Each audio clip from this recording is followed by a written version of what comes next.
मैं आप सबसे उस बारे में डिस्कस करना चाह रही हूँ जो कि फ़िलहाल कुछ टाइम से कोलकाता में हो रहा है। यानी कि कोलकाता में जो रेप केस हुआ है डॉक्टर के साथ में, वो बहुत ही भयानक और बहुत ही मतलब दर्द भरी घटना है। ऐसा पहली बार नहीं हुआ है।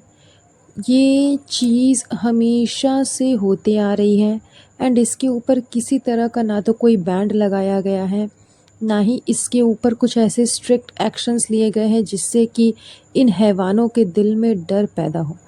इससे पहले भी निर्भया केस इसी तरीके से हुआ था, उसके बावजूद फिर से इस तरह का केस हम सभी के सामने आया है।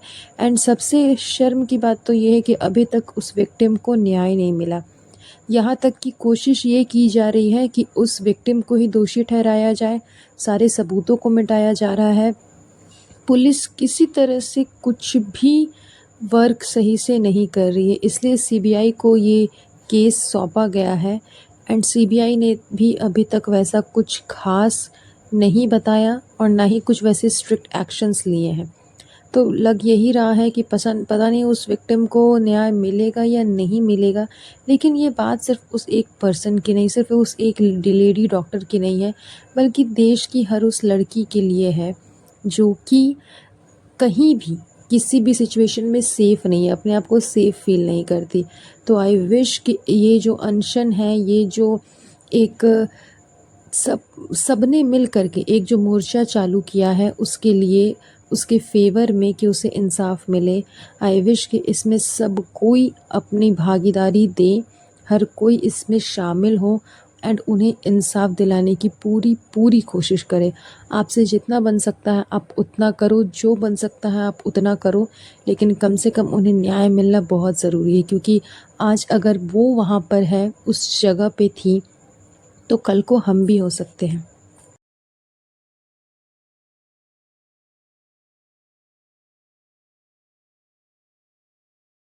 मुझे तो इस केस में सबसे अजीब बात ये लग रही है कि उस लेडी डॉक्टर को न्याय दिलाने के बजाय अधिकतर से अधिकतर लोग उसी विक्टिम को गलत साबित करने पे तुले हुए हैं। यहाँ तक कि कोलकाता पुलिस का तो यही कहना था कि उसने सुसाइड कर लिया। फिर उन लोगों ने बहुत अच्छे तरीके से सारे सबूत मिटाने की कोशिश की है। उन लोगों ने किसी एक बंदे को पकड़ लिया और कह दिया कि यही मुजरिम है, इसी ने सब कुछ किया है, जबकि पोस्टमार्टम रिपोर्ट में साफ साफ समझ में आ रहा है कि ये एक गैंग रेप था। जितना सीमेन मिला है उस लड़की की बॉडी में से, वो किसी एक इंसान का काम है ही नहीं। इसमें 2 से 3 लोग ज़रूर शामिल थे और ये प्रॉपर गैंग रेप था।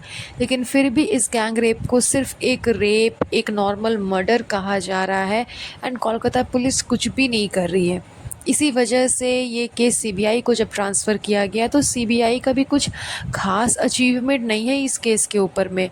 उन लोगों ने भी 2-3 लोगों से पूछा, नॉर्मल से सिर्फ एक आध सवाल किए एंड उन्होंने भी केस में कुछ ख़ास प्रोग्रेस नहीं किया है।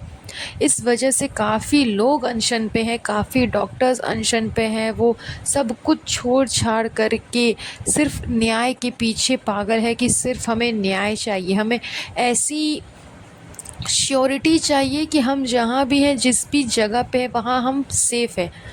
आप लोग बताओ ना कि जो इंसान जिस जगह पे काम कर रहा है, वो अगर उसी जगह पे सेफ़ नहीं है तो फिर वो कहाँ सेफ़ होगा, किस जगह पे सेफ़ होगा।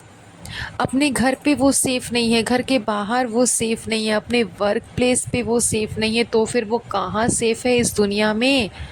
तो फिर हमारा वजूद क्या है, हम कहाँ रहेंगे, कैसे रहेंगे, इसका जवाब कोई नहीं देगा। किसी भी नेता, किसी भी पॉलिटिशियन के पास इस चीज़ का जवाब नहीं है। सबको सिर्फ वोट चाहिए, सबको सिर्फ जीतना है, लेकिन करना किसी को भी कुछ भी नहीं है।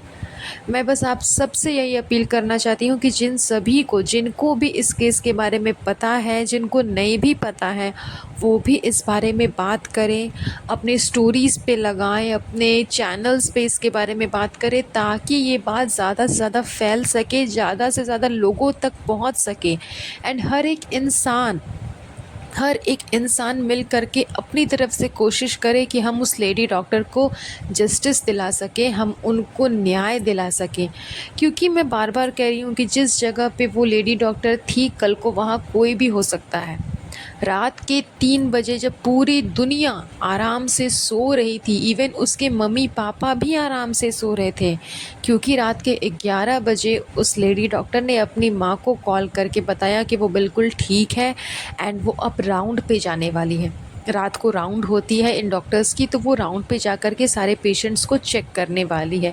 ये बातें उसने अपनी माँ से की, उसके बाद उसकी माँ सोने चली गई एंड वो लेडी डॉक्टर उसके बाद में रात का डिनर करती है एंड थोड़ा देर के लिए सेमिनार हॉल में वो आराम करने चल जाती है।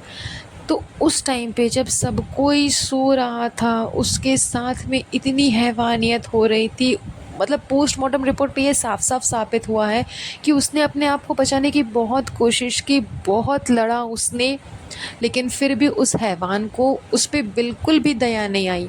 उसने उसकी गले की हड्डी को तोड़ दिया, उसकी आँखों से खून बहने लगा, मतलब उसकी आँखों में काँच चला गया था एंड उस वजह से उसकी आँखों से खून बहने लगा। उसने उसके दोनों पैर को इस तरह से स्ट्रेच कर दिया था, इस तरह से मतलब फाड़ दिया था, चीर दिया था कि वो दोनों 2 साइड में हो गए थे।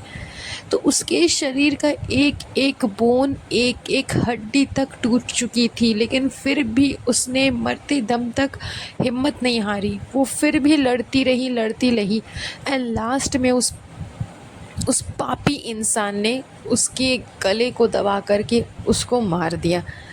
एंड ये चीज़ भी साबित हुई है कि दम घुटने की वजह से, गला घोटने की वजह से उसकी मौत हो गई, लेकिन फिर भी वो बहुत लड़ी।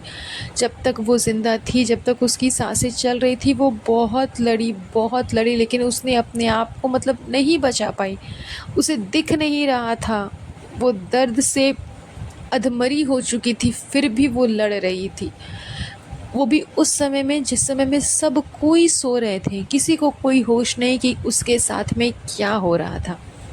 तो मैं आप सब से यही अपील करूँगी कि प्लीज़ आप लोग इस बारे में डिस्कस करें, इस बात को बहुत आगे तक लेकर के जाए। आप जहाँ भी हो, जिस भी शहर में हो, उस जगह पे इस बारे में बात करें, अपना पूरा समर्थन दें इस चीज़ में, ताकि उसको न्याय मिल सके और जो कुछ भी हुआ है वो दोबारा ना हो। वैसे ये उम्मीद करना बहुत ही मतलब नाउम्मीद के बराबर है कि ऐसा नहीं होगा, क्योंकि हमारे देश में हर 2 सेकंड, हर 3 सेकंड के अंदर एक रेप तो होता ही होता है। कुछ भी कर लो, लेकिन ये हैवान कभी नहीं बदलते।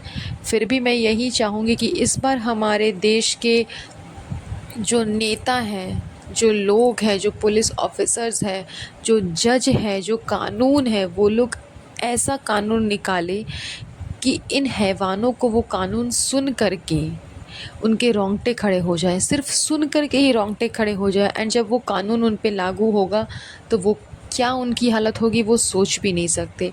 तो इस बार कम से कम कुछ ऐसा कानून निकले जिससे कि हम सेफ़ फील कर सकें, हमें श्योरिटी मिल सके कि हम जहाँ भी है, जिस भी जगह पे हैं, हम सेफ़ हैं। हम आधी रात को भी चाहे तो उठ कर के बाहर जा सकते हैं, जैसे कि आम तौर पे लड़के जाते हैं।